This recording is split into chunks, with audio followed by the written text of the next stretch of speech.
well, what is up, everyone? Welcome to another episode of the Faith and Pop Culture Podcast. It is me, your host, Daniel, and I am joined, as I always am, by the melancholy minor key to my bright and cheerful major key, Mr. Samuel David Kemp. What is up? Hey, Daniel. Good to be with you as always. And, they say that minor is not necessarily always sad, although most people equate it with sad, D minor being the saddest key in the world. Yeah, well, I get a minor key vibe from you, and I like it. But adding to our chorus of sound and music, whether major or minor, we'll let you guys figure out. We're excited. We have some guests on that we've actually been excited to have on for quite a while. I think if long-time listeners, if you're do the deep dive, we've talked about some of the research on this podcast before, and just found it really fascinating. So we finally got our act together and got them to join the show. And that is Dr. Shannon Bake and also Mr. Marc Jolicoeur from the group Worship Leader Research. Welcome, guys. Thanks so much for joining the show and talking about some of the cool stuff you guys are doing. Hey, thanks for having us. Yeah, thanks. So kind of before, there's a couple of things I want to get into with you guys. I think you're doing something that, at least to my ignorant knowledge, I don't know if a lot of other people are doing. I think that's what sort of drew us to, Sam and I to see what you guys are up to and interested us. So I want to get into some of the work that you're doing, but before we get there, maybe share a little bit just personally. You guys are living in different places, doing other stuff outside of your research.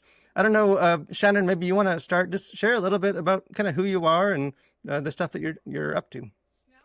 Yeah, so I like to describe myself as a Michigan native living in Texas. I work at Baylor University in our School of Music. We have a Center for Christian Music Studies. So I work there kind of teaching some classes on occasion, working with a worship band called the 40 Collective, and then doing some grant-funded research on youth worship ministry. So that's kind of what I do. Awesome. What about you, Marc? Yeah, my name is Marc Jolicoeur, for those of you who are nasty, and I come from the east coast of Canada, so not eastern Canada, because that's there's a whole other time zone. I know you guys know this, but if you keep going, you head up to Maine and hang right. That's where I am. I'm in Moncton, New Brunswick. And so I've been with the Worship Leader Research Team, which we'll talk about here, for a number of years now since the beginning. And then I was a worship pastor myself for about 8 years at a local context. Now I'm the discipleship pastor at that same church in Moncton, New Brunswick. And I also help, I give direction to the worship studies program at a local university here called Kingswood University. Awesome. Yeah. So obviously both of you guys are involved in sort of the arena of worship music in different capacities. New Brunswick, as some people know, I grew up in Canada. That is one of the few places that I have not been yet in Canada. So I don't know. At some point I need to check that off my Canadian bingo card. But you guys are both doing some really interesting stuff with worship leader research. Maybe before we get into some of the data and the findings of that, maybe for people that don't know who you guys are, what you guys do, can you share just a little bit how you guys got started and kind of what was the the mission or what sort of drove you to this sort of more specific field of research and study? Yeah, so we're a 5-person team, and Shannon and I are glad to be here today. If we had all 5 of us, it would be it'd be a boxing match to be able to get a word in edgewise. So it's really good to be here like this. And so yeah, we're joined by Mike Tapper, who is at Indiana Wesleyan University, Adam Perez, who's at Belmont University, and Elias Dummer, who is not at a university, but who himself was and still is a worship songwriter. He used to be in a band called the City Harmonic. So if you're as Black B, our Canadian here, I bet you remember the City Harmonic from your time in Canada, but also he spent a lot of time in Nashville and in those kind of circles. And so we all have different kinds of lenses and histories that we bring together. And so the origin story is a little bit boring. It's probably not necessarily overly exciting, but the bottom line is that we all kind of ended up in each other's orbit because we're all interested in contemporary worship studies. So you mentioned not a lot of people are doing this. Actually, there are definitely many people who do research into contemporary worship studies, and you often end up having kind of 2 different streams of them. You'll end up having academics who spend countless countless hours poring over like details and like, reading every primary source they can get their hands on and doing like ethnomusicological digs into like local communities and like the whole kit and caboodle. And they will write reports that other academics will end up reading for their research and to kind of go forward.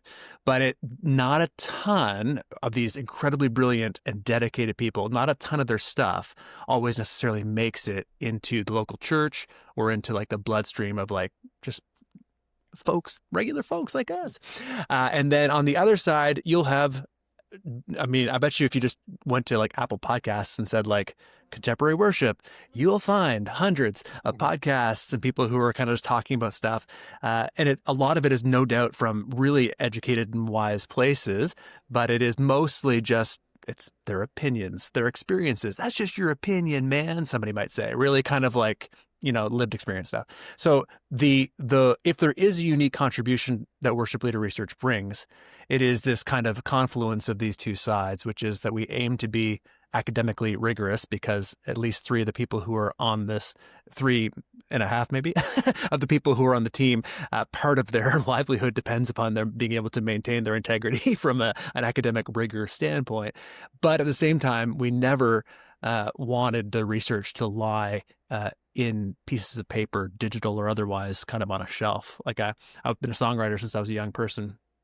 And one of the things I would always say to people, like, that kind of philosophical question, if a tree falls in the forest and no one's there to hear it, will it make a noise? And my question is, who cares? Like if there's nobody to hear it, like it doesn't matter, right? Like writing a song for yourself doesn't make any sense. And so like the goal always was to make sure that the research that we have gets into the public sphere. And so that is probably why you've heard of us, is because we had a definite intentionality of making sure that the stuff which we can stand on as academically rigorous is also made a little bit spicy enough that people want to engage with it. Yeah, well, we need a little spice in our research. I know that, but yeah, and that's what I think I love that you guys are doing. It's definitely thorough and well researched, but it is very practical for those of us that aren't, this church attenders or whoever.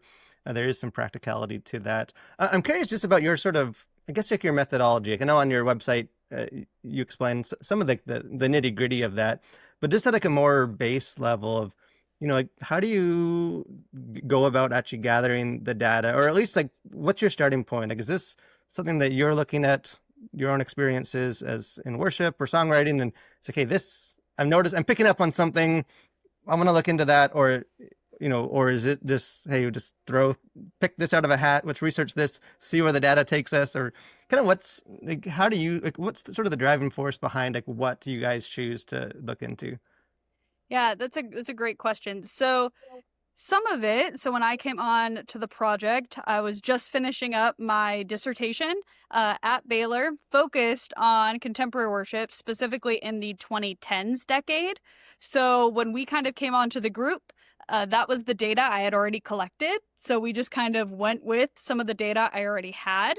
For our first article, one of the things we were really adamant about was wanting to make sure that the songs we were looking at were kind of a cross-reference of a couple different sources. So our first article, we looked at the CCLI Top 100 and then praise charts, as many as we could, Top 100, and then cross-reference that list to create the list that we went from of our Top 100 and our Top 25 from both of those lists during the 2010s. So that was kind of the creation for that one, just so we could try and have a broader picture of what the church is kind of singing and kind of using that as our basis for research and analysis.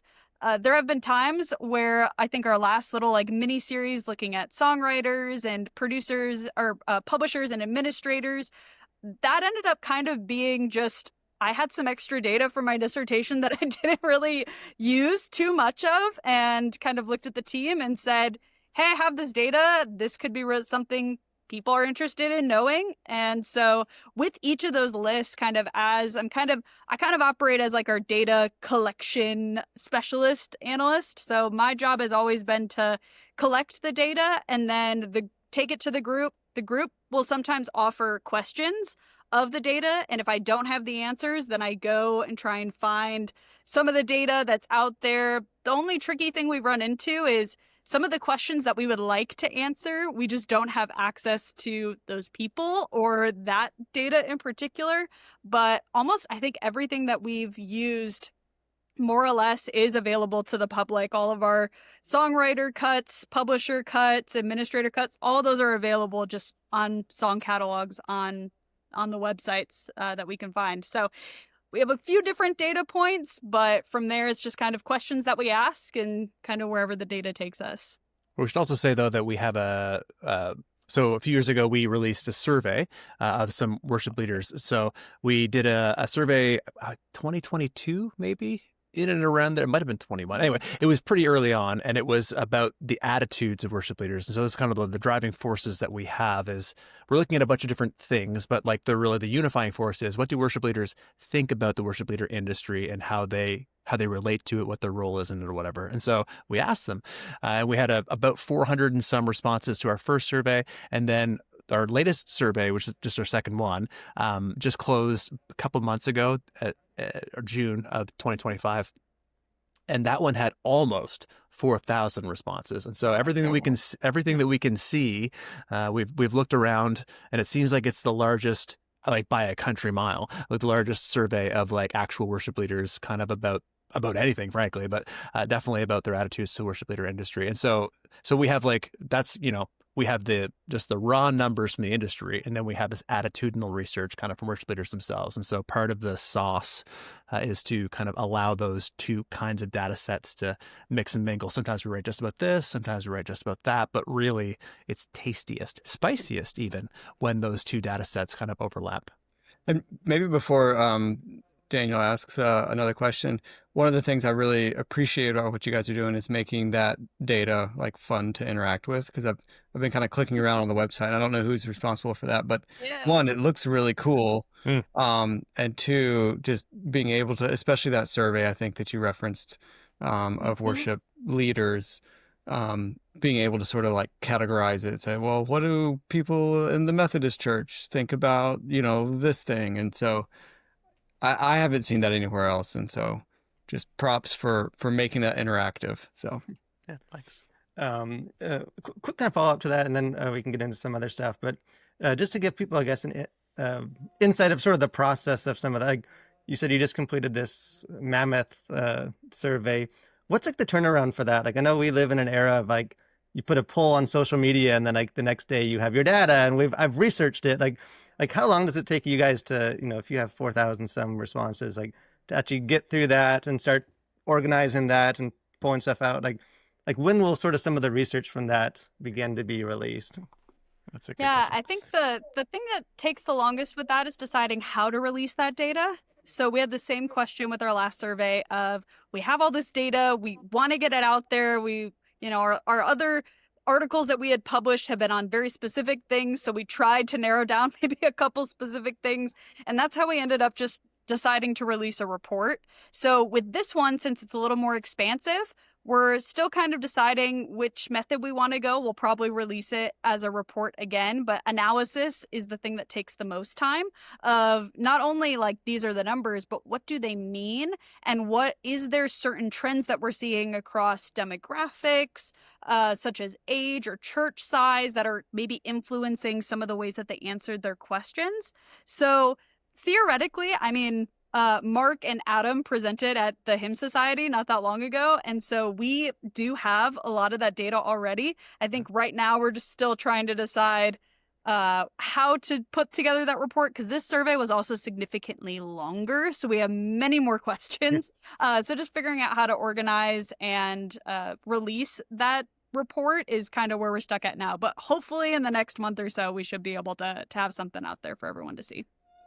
Awesome. Well, before we get into some of the specific data, I wanted to play devil's advocate a little bit and sort of get to the put you guys on the spot a bit. But here's as people that work, as closely as anyone with, either like you, Marc, performing some music or just doing the data. Why does it matter? Like, why does some of this data, like, where the songs come from, who wrote them, how they were picked this Sunday as opposed to picking other songs? Like if someone were to ask, if hey, as long as people in the pews, they feel good, they like singing this song because it's catchy, like, shouldn't that be all that matters? Like, what's sort of the point of some of this data? Well, that's the $1 million question, Daniel, and that's actually the question that we get asked over and over and over again: is what's the point of this data? Now, we get asked that because I'm the person who's the social media manager, so I see the comments. Like, literally, like on this most recent reel that we put out on Instagram, which I don't know, it might have 250,000 views. I don't know. I'm not It's sure. over 300 now. It's over 300. I haven't looked. Yeah. There's at least a dozen, probably 20, probably closer to 50 people who said, like, what's the point of this? Or why should I care about this? And I'm like, I don't know. I mean, but literally viewed hundreds of thousands of times, right? But it's still a fair question. So, like, much like the reason that you don't have access right now to the survey results from this most recent survey is that data doesn't interpret itself, right? Like the idea we'd love to be able to stand on the idea that it's just the numbers, just the facts, ma'am, just the facts. That's actually kind of like literally impossible, right? Like, it's always it's moving from the ideal to the real. Every time that you want to get something to be seen, it has to get a lens on it a little bit, right? So our job is to try to be as transparent with what the lens is, and then also as careful to try to have as many different kinds of academically rigorous lenses on it, so that with a 5-person team and the team of advisors that we have, that ultimately it's as close to just interpretable as possible. To your question, why does this matter? Well, it matters to everybody a little bit differently. That's the real bottom line. So you mentioned the Methodists. If you're from a Methodist tradition, I'm sure that this information will, I mean, there's dozens of Methodist traditions. I'm sure that information will be different than if you're from a Pentecostal tradition, or if you're from I'm from a Wesleyan church, which is kind of Methodist, kind of Pentecostal, kind of neither, kind of both. So, the lens that we look at, or if you're from, here's a big thing, if you're from like a certain kind of, if you're from a cessationist tradition, which I've seen all kinds of comments from cessationists or whatever, this information will be meaningful and different for them. So this hopefully doesn't sound evasive to your devil's advocate question, but the truth is that it actually kind of means whatever you need to interpret it to mean in some respects. Our job actually isn't to interpret the data to the point that it's applicable for you. The job for us is to interpret the data to the point that it is able to be received by you, and then your individual congregations, your individual families, you yourself can then say, oh, this is what this means for me. So, like, once you have this access, once you have this information, you can say, oh, I'd never want to sing this song again. Or as I want to say in most podcast appearances that I go through, I actually sing these songs. So I'm a worship leader in a local church. I teach at a local university, and I sing from most of the top 100 of CCLI to this day. After years of basically creating content that helps people say, see, the system is corrupt and it's all in the industry. And I'm just like, and I'm still singing. I led those songs last night at a night of prayer and worship, and you know what? It crushed. So it's not as though all of us are here to try to take the system down, but we do think that it's wise for people to actually be able to see what's going on behind the veil, and to, when I say de-spiritualize it, I don't mean remove its spiritual power. I mean remove the kind of veil of secrecy that allows people to hide behind spiritual anointing for things, when in reality there's actual just kind of like system mechanisms that are working in the background. So we do our best to kind of demystify without desacralizing the content, if that makes sense. Yeah, and obviously, I mean, just from my own experience, it seems like, someone that's been in the church his whole life, there's rarely a shortage of people with opinions about the worship industry, or even from Sunday to Sunday that have opinions on, but I think, yeah, like having the data, I mean, that's sort of the basis of all good research, is just knowledge is valuable, and being able to process some of that. So why don't we get into kind of some of the data that you have found throughout this? I believe actually this is the article that, or like the release that we first talked about or came across, where you guys came on our radar, and that was this sort of some studies as far as like where popular songs originate from, the genesis of some of these songs. So you published an article on your website, which is bracket almost end bracket, 100% of the top 25 worship songs are associated with just a handful of megachurches. And it's an interesting study that we had talked about on this podcast a while ago, but can you sort of explain this? Because I think you actually did several, you sort of branched off of some of that data points to apply it in some different ways through what you guys are doing. But can you maybe explain a little bit just sort of what you mean by that? Some of the stuff that you discovered through that particular study? Yeah, so as a reminder, that particular study, again, was looking at the 2010s. We had a lot of people who looked at that and had a lot of things to say in the 2020s about the 2010s. But what we found is when we cross-referenced the CCLI top lists, specifically the top 25, and the praise charts top 25, what we found is in the top 25 over a whole decade, only 38 songs appeared. So over an entire decade where 25 songs can be on the list, only 13 more than the total list amount actually appeared across an entire decade. So that was one of our first things that stuck out to us, was just the sheer small quantity of number of songs as opposed to what it could have been. It could have been, a different 25 every single list, and it just wasn't. But not only did we find that it was a small list, we did find, as the headline title of our article suggests, that so 37 of the 38 songs were written by 5 megachurches. One of them only accounts for one of the songs, so that was North Point. North Point Worship wrote Death Was Arrested. It made our list. But the other 36, so if we go even further, 36 of those 38 songs were written by what we called the Big Four. So the Big Four being Bethel, Elevation, Hillsong, and Passion. And so while all of those aren't necessarily immediately released on an album by those churches, what we found is that all of the songs were somehow connected to them, whether that was through co-writing with someone from those churches or being popularized by one of those churches. So in some way, 36 of the 38 were specifically related to what we ended up calling, the Big Four, which was our big headline, which may not seem like a big headline to anyone who was, leading worship during that time. Those 4 names aren't new, but really we were just the first ones to kind of like highlight and name the reality that a lot of people lived in the worship world in the 2010s. And I'm curious, as a follow-up, maybe you, Mark, could speak on this just as someone that has led worship. Why, and this might not have come out in your data necessarily, but why is that? Is it just, it happens to be some very talented people in these 4 places, or is it there's an infrastructure, or is it just reputation at this point and the system kind of reinforces itself? What leads to that sort of structure where you have 4 mega churches that are producing the majority of these songs?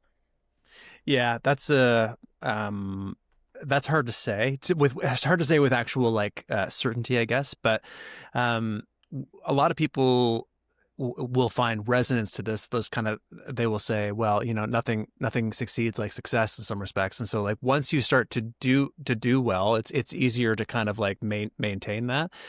This is also kind of during an era, we didn't look super far back. We didn't do a complete analysis into the 2000s, but one thing that we noted was that this was an era of the mega church as being kind of the holders of these popular songs, whereas in the 2000s, and Shannon, you can correct me if I'm wrong here, it was often kind of worship artists. So that was when Chris Tomlin was kind of in his heyday. Matt Redman was in his heyday.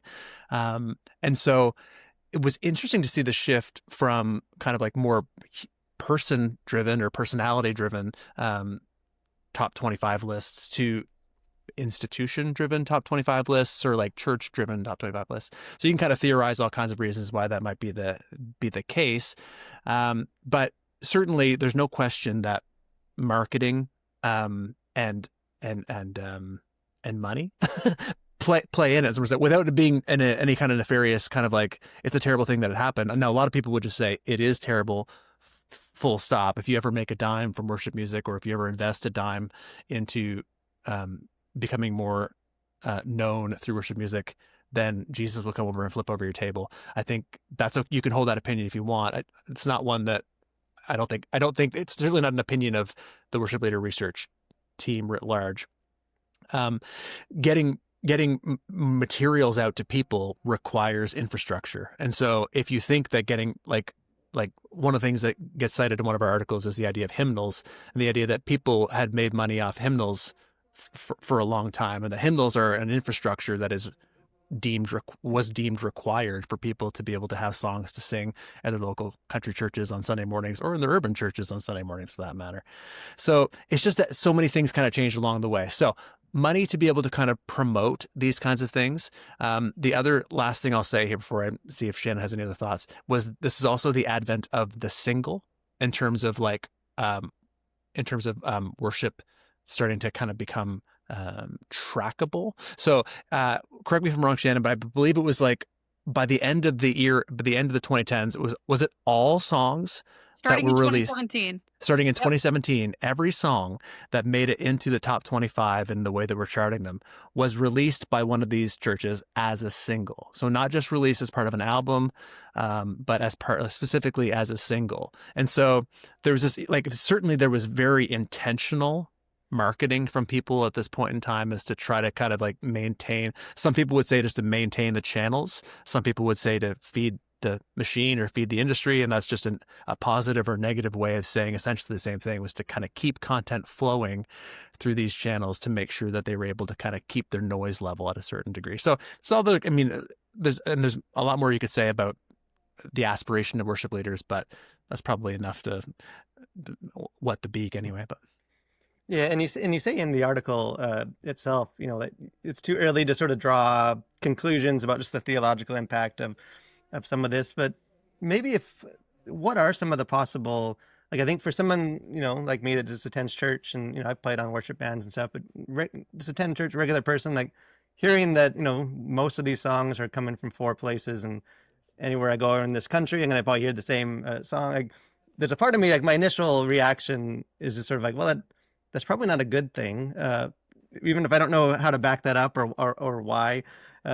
Because I think you could be of two minds of, hey, is it a bad thing that all across the country every week, or countries every week, people are singing the same sort of Christian anthems, and there's sort of a unity to that I can pop into a church somewhere else and I know the words and I don't need to learn them. And at the same time, thinking of, this, the influence, like you say in the article, the theological influence of such a wide kind of global Christian community being influenced by a very shockingly small number of songwriters. Like, do you have any just sort of thoughts on, not the definitive answers, but just some of the possible implications and applications of this findings? Well, one thing I just want to emphasize, because I think the data, when you look at it itself, and even the way it's in the article, as a casual, like avid churchgoer, you look at that and you go, this doesn't look like this is a good thing. But I think it's important to remember that the CCLI Top 100 is not the end-all be-all, especially the Top 25 is not all of the songs that are happening at your church on a Sunday. And I feel like most churchgoers probably recognize that, and worship leaders, they may poll, and probably many do, from or just happen to do the songs that are on the top 25. But I think it's important that typically on a Sunday at church, it's not just the top 25. There are other songs that are being pulled in, maybe from other decades, maybe from newer sources that they found on like a Spotify new discovery playlist or something like that are getting integrated as well. So I think that's just also an important caveat of the CCLI Top 25 is not the Sunday set list. Absolutely not. Yeah. And it's also like not we actually don't even know what percentage of churches in North America even really use the CCLI system, right? There's tons of churches who have nothing to do with whatsoever. Some of them out of ignorance, some of them out of protest, some of them just like, oh, we just use something else, right? We don't sing those songs. It doesn't matter to them. So all those caveats aside, the question, I mean, absolutely the top 25, for the broader church in North America, those songs are kind of seeped into, for most people, most churchgoers anyways, seeped into their consciousness. Like when Common, not Common, he did the album Coloring Book, the rapper, Chance the Rapper. When he did that album and had How Great Is Our God, like the Chris Tomlin song on there, I was like, isn't that wild that like because it wasn't like how great thou art or whatever. It was how great is our God. It was a Chris Tomlin song, like, and so that's because those songs, like, they really do, they suffuse any kind of Christian subculture. Like a lot of these songs are kind of in there. So is there a theological consequence to that? I mean, of course there are. And then again, it's going to be up to individuals to determine whether that's a problem or not. You hit the nail on the head in some respects, Daniel, with the idea that if there was no shared songbook, we would really be kind of in each other's, we'd be in silos, right? We get together and it's almost like we don't speak the same kind of liturgical language, which does happen, right? And so in some respects, and there's actually a couple people, Sarah Johnson and Annalie Lepthiessen, they wrote an article, I think the title is something along the lines of worship, contemporary worship as an ecumenical movement. And so it's this idea that, like, these songs in some respects actually help create a bridge across the various denominations and worship traditions and even Christian traditions we talked about. Like there are positive ways of viewing this, and actually I'm super sympathetic to them. If you had to imagine negative ways, you could say, is it a problem that, especially if all these churches happen to be essentially the same in terms of their kind of theological output, and I don't know if we can confidently say that, but if they were, is it a challenge that they are primarily the same demographic that is creating the shared language for a very supposedly diverse demographic of churches? Is it a problem that a certain kind of demography is kind of leading the charge in a narrowing sense from that perspective? One would wonder where the rest of those voices are. Maybe we could talk more about that afterwards. But then the other thing that's really interesting to me is, like, I've been to cessationist churches who have sang "Goodness of God" like that. I've been there, and I've been like, I know that y'all believe that miracles are done, and I know y'all just sang a Bethel song in this church. Like, I know that just happened, right? And so, like, that's fascinating to me. Some people will say, well, that's just because the source, it's like, hey, David wrote, the amount of times I've encountered this, David wrote the Psalms, and that guy was, he made all kinds of issues, but we still use the Psalms. Like, I understand that as a perspective. And then the other one is just more like, is there backdoor theology coming in through some of these songs that people just aren't, they themselves are just not even really aware of the fact that it's happening, but it is seeping into their liturgical context, and therefore it's seeping into the heads and hearts of their congregants. These are the kinds of things, like, I, as a worship pastor, I would get these YouTube videos sent to me from people who are like, you can't sing these songs from these churches because X, Y, and Z. And I was always like, I mean, frankly, I'm going to keep singing these songs because our church is totally cool with most of the stuff.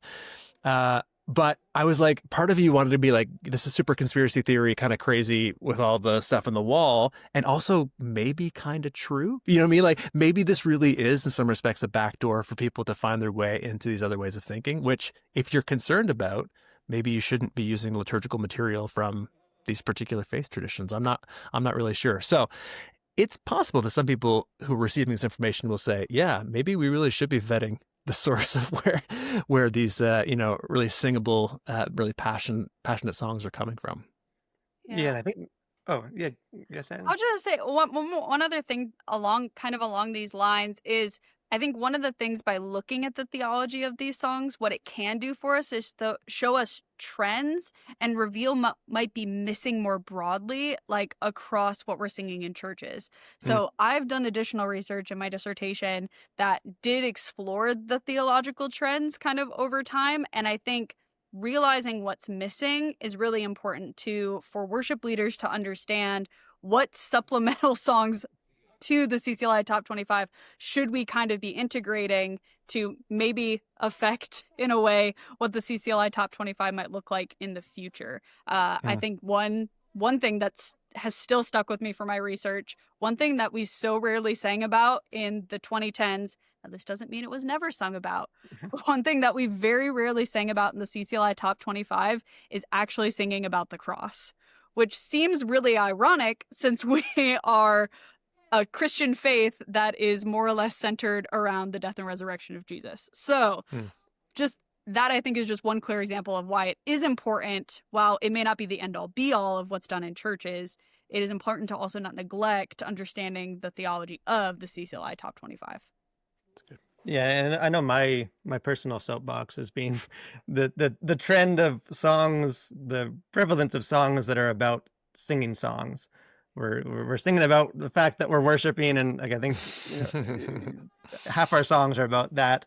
And then, like you said, Shannon, we're missing some of the maybe we should sing about the cross instead of my own worship experience, which is kind of a segue because I wanted to several things that you guys have said.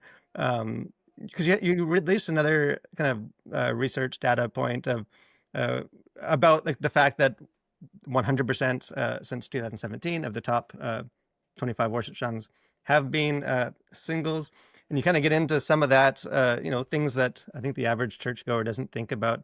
The way that like Spotify or something is actually influencing the theological songs that they sing.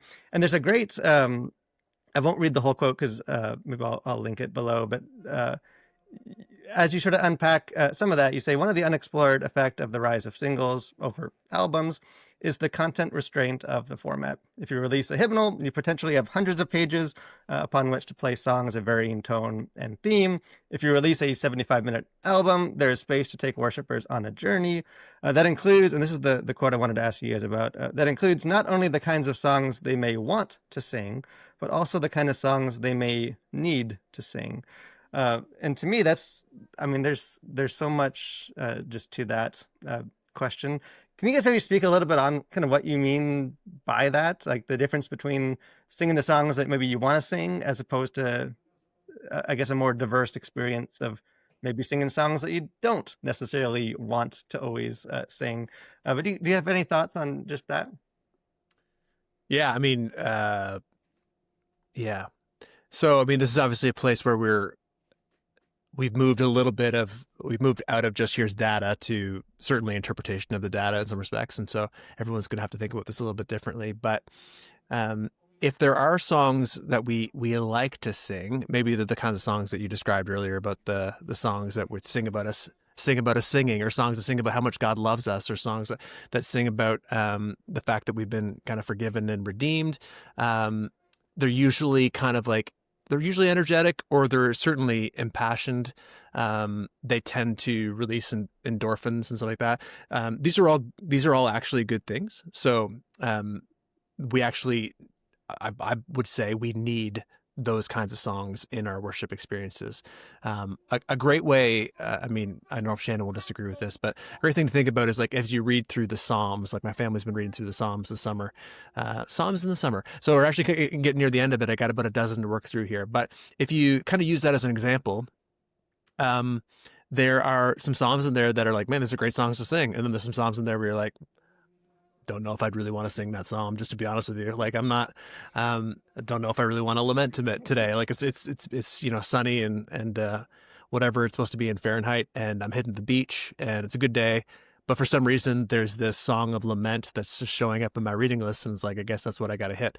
And so if we're only giving people the songs that they want to sing, that we're not necessarily forming them for the ways that they're going to need to be able to respond when stuff hits the fan for them. And so really the huge thing is, I mean, Shannon's already alluded to the fact that there's lyrical content that is missing from a lot of songs. Actually, that was the big dig against these big four in the 2010s. Literally, while we were having this conversation, my phone dinged and I took a look at the Instagram. Sorry, guys. I took a look at the Instagram comment that was on our reel, and it said, so compare worship these songs to lyrics from Chris Tomlin and Matt Redman, and you'll see how woefully terrible these songs are now. They're referring to the big four.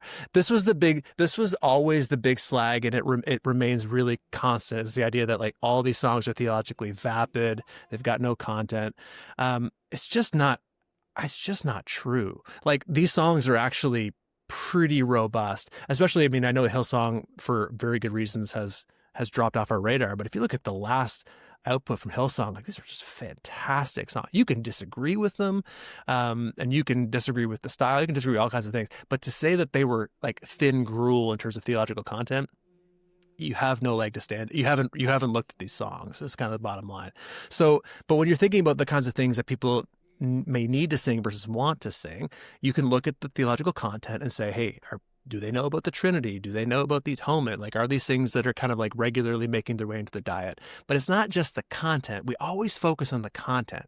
It's also the context. It's the style. What is being brought in terms of their emotional bandwidth, right? So celebration, declaration, but also lament, also mourning, also supplication, right? Like these things, if they're not part of our diet, then it's like, I don't know if you guys are keto guys or not, but like, I don't think you should eat just meat. I don't know if you call me crazy. I think you should have eat your veggies and have some carbs in there too, right? For most people, it works out.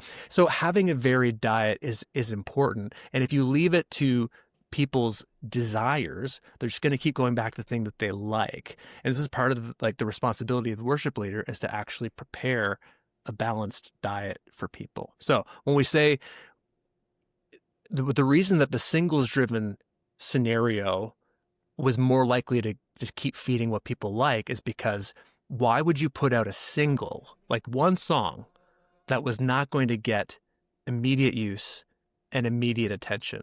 It doesn't make sense to do that. Like that's like economically, pragmatically, it just would be kind of dumb. You might put it out there as a part of an EP or like a package of songs, but like to go out of your way to market a song that you don't think people are going to use, that'd be almost the definition of insanity. So in a market where people are constantly putting out singles, of course it just leads you to think that they're going to keep doing what's working for those, for lack of a better word, what's going to get the attention of those congregations. So that's what we kind of mean in terms of saying it might have contributed to a short-sighted view of what the liturgical life of a community should be.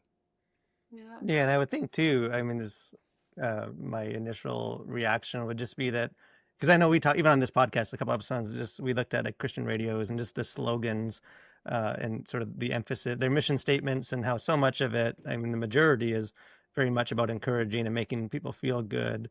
That I think, for a song to be able to catch on in those sort of settings, it would tend to be, no one necessarily wants to feel bad, when they're listening to the radio on their drive to work. I don't.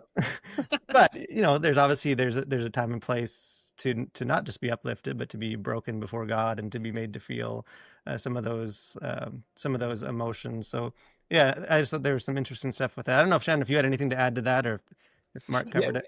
Yeah, well, I mean, I think, and I think Mark, you alluded to this somewhat, but this idea that as like worship leaders or ministers of music or whatever the title you want to use, maybe based on some of this research, how are you thinking about what that position should be doing in a church? And I guess, I mean, you don't have to say this is, there's not maybe necessarily like a right or wrong way to have songs in a service, but maybe just how do you prepare that varied diet, or what has come out of this research that would either encourage or discourage you from having some songs put together in a service that isn't just sort of like spoon feeding you all the vibes from whatever singles are coming out. Shannon, do you have any thoughts on that? I mean, I think it just comes down to just the individual responsibility of the worship pastor to take on the responsibility of providing your congregation with a diet of songs. I know there is the pressure to do what's on the radio and the pressure to do what people know, but I think there is content out there if people look for it. Those songs do exist, some of them even on like the Big Four's albums, just not the singles that they chose to promote and release. So I think that's just, the individual responsibility for the worship pastor to recognize that they don't need to be a radio station and that they are a place of worship that should have, a broader diet of songs for their congregation. And in case if any of those leaders are listening now, hey, it's a tough job. Like nobody's like, we're not here like, oh, you guys need to do better. Like there's none of that from us at the very least. Like our we are all of us Mhm. are worship leaders, and so we get it, man. So like, taking some time to feel free to encourage, and if you're not a worship leader, understand that it's difficult, and so Mm. pray for your worship leaders or whatever. Feel free to encourage them, and by encourage them, I don't mean send them song suggestions. Oh. You don't need to do that as often as you think that you need to do that, right? But yeah, just they keep not responding, but every time it's I see. Yeah, and that is important. I know, both Sam and I, we haven't led worship, but we both played our whole lives on worship bands in various capacities. So it definitely is a hard position, a thankless position in many ways. And I would say too that it's like it's interesting, like thinking back to when I would play. I think there's also there's a different experience from playing certain songs versus like being in the congregation and listening to certain songs. Mm. And so I remember there are songs that were just way more fun to play. Yeah. And it's like, this is great. Like, you're having a good time. And it really, from strictly like a musical standpoint, like, this is great, not necessarily thinking about the journey you're trying to take the congregation on. So I think there's also that sort of tension, I'm sure, between bands and worship leaders and then the congregation as well. So yeah, lots to consider. Yeah, I know any of those slow Hillsong Bridge build-ups. I mean, those, as a musician, those take you on a Classic. journey. Yeah, You I can know get where through. this is going. Yeah. Real quick, kind of one final question for you guys before we get to our final segment is just how have you guys seen your research be able to better equip churches and worshipers, and like just through feedback or through hearing from people, like have you been able to see, again, like you said, a lot of what you're doing is just providing the stuff and letting them take with it what they will, but have you been able to sort of see some of the impact of that, of people that have taken that data and changed some things or thought more deeply about the whole worship experience? I'll speak a little bit to, and then Mark can maybe speak more specifically to a church context. One thing that I think our research has allowed is for the engagement of undergrad worship majors with our research to just allow them to start thinking about this now. And I think that's been one of the things I've been encouraged by is other professors at other universities being like, thank you for doing this research. Like, we had like our undergraduate class, like, read your articles, talk about the survey. So it's impacting the future generations of worship leaders by encouraging them to think about these topics now, and also know that there is, at least now existing, and hopefully will exist for a while, a resource that will provide them kind of with this so that they don't have to think about it. So the data isn't just staying in the academic world, but it's having an impact on the younger generations of worship leaders that will hopefully impact their futures when they're in churches. Yeah, I mean, I'd love to say that I know a bunch of churches that have made a significant. They've revamped everything about their worship. Actually, the truth is, I wouldn't love to that, because the truth is, I actually have no horse in the race. I really am. I'm just like, hey man, here's the stuff, and whatever you guys kind of want to do with it. And so the best case scenario for me would be kind of like Shannon said, like to have people say things that I wasn't thinking about before. Now I'm thinking about it. And I do know that anecdotally, a number of worship pastors and worship leaders that I have a chance to be in relationship with are going like, hey, thank you for that. And a lot of them have said, and I disagree with your conclusions, and I am kind of wondering about why I should need to wrestle with that. And you know what, to me, that's just as good as anything else. As long as it's come to mind, I mean, it's like a little bit of an earworm that now all of a sudden they think you can't, it's one of those things where you can't unsee it once you see it. Right. And so and as I think I just said, or hopefully I said it, like, our goal isn't to try to like, how to say this? The goal isn't to complicate people's relationship with the industry.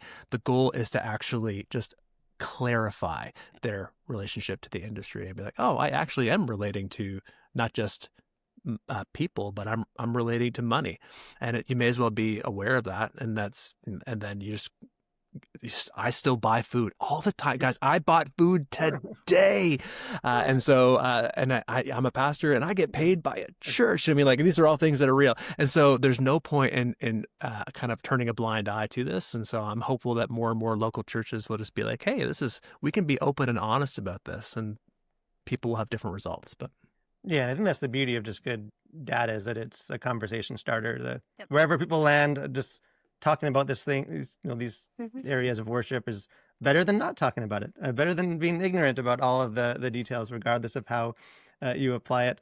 You guys have a lot of great research. We'll definitely link a lot of your research below in the description. I know you guys, as researchers, you can't necessarily give definitive opinions on things, but I know you can give us definitive opinions on things that you like, which leads us to the final segment of this podcast. We have things we like that you should like too.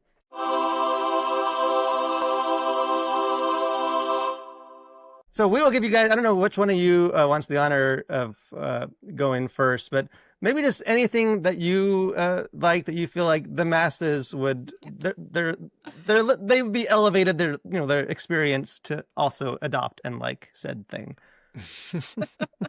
Shannon, do you have a great answer that you want to like lead off with? I can go first because I thought of one. Okay. As a millennial who grew up on Disney Channel, right now, what I am like thriving and liking is the Jonas Brothers tour videos that are coming out right now.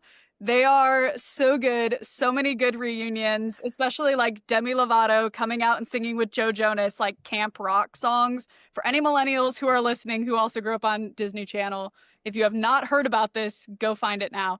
But it's just great. And their new album that's out just has a lot of really different sounds on it. One of the songs, I swear when it started, I was like, am I listening to the Jonas Brothers or Bruce Springsteen? I'm not sure because they sound really similar. And it was great. So that is what I'm liking right now. Wow. I'm thriving on watching all of these guest artists on the Jonas Brothers current tour.